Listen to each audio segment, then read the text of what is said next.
একজন রাখাল ছেলে যে ১৫ বছর বয়স পর্যন্ত ঠিকমতো স্কুলেই যায়নি, সেই মানুষটার লেখা একটি বই আজ পুরো পৃথিবীর কোটি, কোটি মুসলমান প্রতিদিন পড়ছে। وكان من دعاء النبي عليه الصلاة والسلام في الصباح والمساء: اللهم إني أسألك العفو والعافية. ভাবুন তো, মরুভূমিতে ভেড়া চরানো এক কিশোর একদিন পুরো মুসলিম বিশ্বের অন্যতম প্রভাবশালী ইসলামিক লেখকে পরিণত হয়েছে।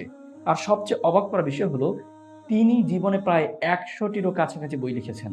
কিন্তু কিভাবে সম্ভব হলো এটা? কিভাবে গ্রামের এক সাধারণ ছেলে হিসনুল মুসলিমের মতো বিশ্ববিখ্যাত বইয়ের লেখক হলেন?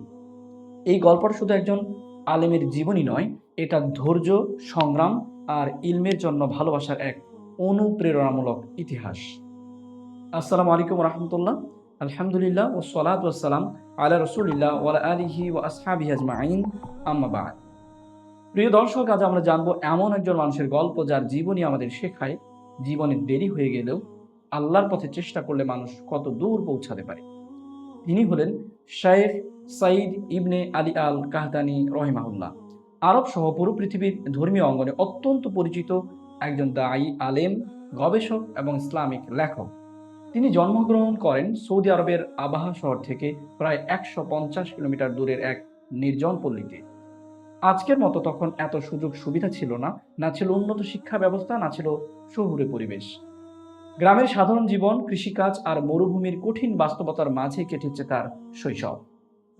আর এখানেই তার জীবনের সবচেয়ে অবাক করা অধ্যায় শুরু হয়। প্রিয় দর্শক, তিনি ১৫ বছর বয়স পর্যন্ত নিয়মিত পড়াশোনাই শুরু করতে পারেননি। এই সময় পর্যন্ত তিনি কৃষিকাজ করতেন, রাখালির কাজও করতেন। মরুভূমিতে ভেড়া চড়াতে চড়াতে কেউ হয়তো ভাবতেই পারেনি এই ছেলেটাই একদিন ইসলামী জ্ঞানের জগতের এত বড় নাম হয়ে উঠবেন। একটু চিন্তা করুন, আজ আমরা ছোট ছোট ব্যর্থতায় ভেঙে পড়ি। কেউ বলে সুযোগ পাইনি, কেউ বলে সময় চলে গেছে। কিন্তু একজন মানুষ ১৫ বছর বয়সে শিক্ষা জীবন শুরু করে পরে পুরো মুসলিম বিশ্বের অনুপ্রেরণায় পরিণত হয়েছেন। এটাই হলো ইচ্ছা শক্তির এক জ্বলন্ত প্রতিচ্ছবি। এটাই হলো ইলমের জন্য ভালোবাসা। প্রিয় দর্শক, ১৪০০ হিজরিতে তিনি মাধ্যমিক ডিগ্রি অর্জন করেন। এরপর ভর্তি হন সৌদি আরবের অন্যতম প্রসিদ্ধ ইসলামী শিক্ষা প্রতিষ্ঠান ইমাম মোহাম্মদ ইবনে সাউদ আল ইসলামিয়া বিশ্ববিদ্যালয়ে। সেখান থেকে তিনি উসুলুদ্দিনের উপরে উচ্চ শিক্ষা লাভ করেন। উসুলুদ্দিন অর্থ হলো ইসলামের মৌলিক জ্ঞান, আকীদা, তাওহীদ, কুরআন, হাদিস এবং দাওয়া, এসব বিষয় নিয়ে গভীরভাবে পড়াশোনা করা। কিন্তু তিনি শুধু পড়াশোনার মধ্যেই সীমাবদ্ধ ছিলেন না, তিনি বুঝেছিলেন জ্ঞান তখনই মূল্যবান হয় যখন সেটা মানুষের উপকারে আসে। তার মাস্টার্স গবেষণার বিষয় ছিল আল হিকমাতু ফি দাওয়াতি ইলাল্লাহি, অর্থাৎ আল্লাহর দিকে আহ্বানে প্রজ্ঞা ও হিকমত। প্রিয় দর্শক, এখানে একটি গুরুত্বপূর্ণ বিষয় লক্ষ্য করা যাচ্ছে। ইসলাম শুধু মানুষকে সত্য কথা বলতে শেখায় না, বরং কিভাবে সুন্দরভাবে সত্য কথা বলতে হয় সেটাও শেখায়।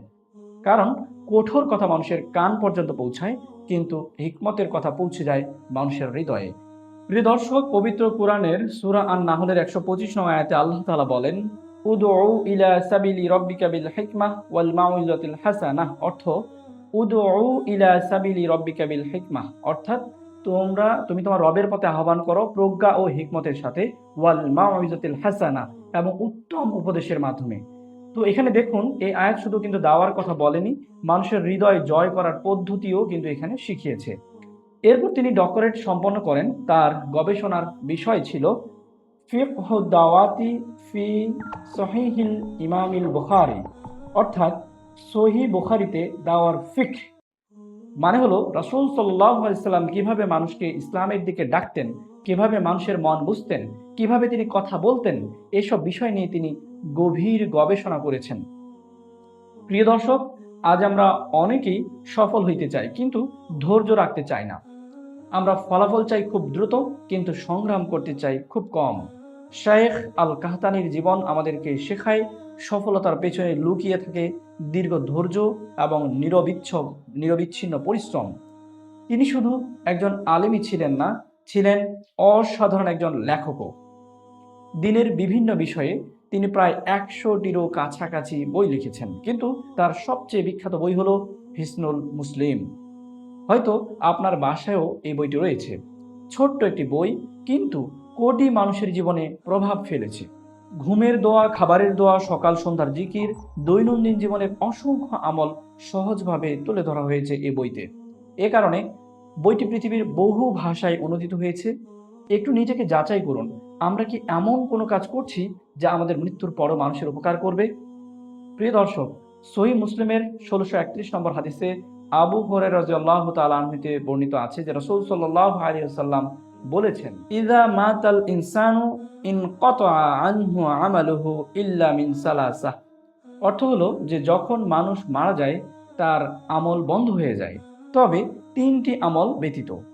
আর তার একটি হলো উপকারী জ্ঞান। দেখুন, আজও শায়েখ আল কাহতানির বই পড়ে মানুষ উপকৃত হচ্ছে। এটাই হলো সদকায়ে জারিয়া। 1440 হিজরির মুহররম মাসের 12 তারিখে এই মহান আলেম পৃথিবীর মায়া ত্যাগ করে বিদায় নেন। কিন্তু তার মৃত্যু হলেও তার জ্ঞান আজও জীবিত, তার বই আজও মানুষকে আল্লাহর পথে ফিরিয়ে আনছে।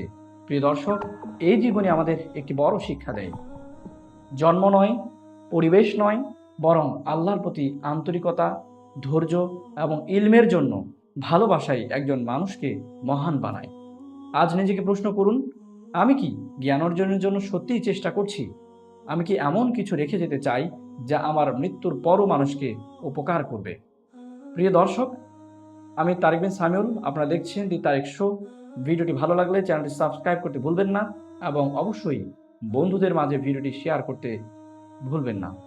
গুরুত্বপূর্ণ এই বিষয় সম্পর্কে যেন অন্যরাও জানতে পারে, সেজন্য ভিডিওটি অবশ্যই শেয়ার করবেন। দেখা হবে পরবর্তী ভিডিওতে ইনশাআল্লাহ। আল্লাহ আপনাদেরকে ভালো রাখুক। সুবহানাকাল্লাহুম্মা ওয়া বিহামদিকা আশহাদু আল্লা ইলাহা ইল্লা আনতা আস্তাগফিরুকা ওয়া আতুবু ইলাইক। আসসালামু আলাইকুম ওয়া রাহমাতুল্লাহি ওয়া বারাকাতুহু।